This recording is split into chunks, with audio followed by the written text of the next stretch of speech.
Vous avez terminé la modélisation de votre modèle 3D. Il reste à le convertir dans un format d'impression compatible avec votre imprimante. Il s'agit du slicing qui permet à l'imprimante d'imprimer votre objet en couches successives. Ici, nous utilisons le logiciel Dremel 3D.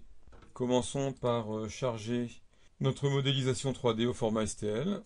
Ici, porte-clés.stl. Notre objet apparaît sur le plateau virtuel de l'imprimante. Sélectionnez ensuite Initier, qui va nous permettre de générer le fichier pour le slicing. Ici, il y a peu de paramètres à modifier. On va charger le fichier sur une carte SD.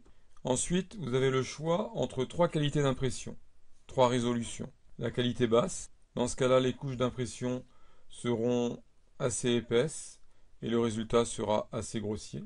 Résolution haute, les couches seront fines et le résultat de très bonne qualité.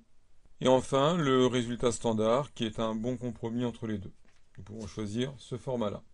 Comme nous avons pu le voir au niveau des couches, ces différentes qualités d'impression définissent automatiquement les paramètres associés.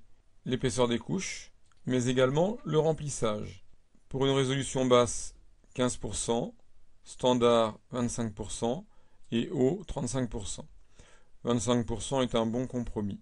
Il faut savoir que votre objet ne sera jamais rempli complètement avec la matière, mais par des motifs de remplissage, soit en ligne, soit en rectangle, soit en hexagone. Le motif rectangulaire sera plus résistant que le motif ligne, et le motif hexagone, qui correspond à ce que l'on appelle le nid d'abeille, sera le plus performant. Par contre, il prendra plus de temps au niveau de l'impression.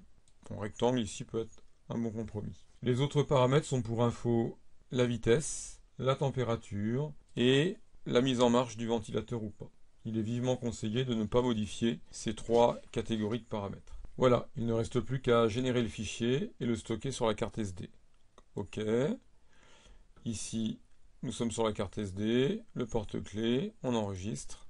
La mise en slicing est en train de se faire. Voilà, c'est terminé. Il vous donne la longueur de fil qui va être utilisée, ici 2 mètres, et un temps moyen de construction. Et dans la partie droite, vous avez également indiqué le nombre de couches. Et vous pouvez voir les différentes étapes de votre construction du slicing, couche par couche.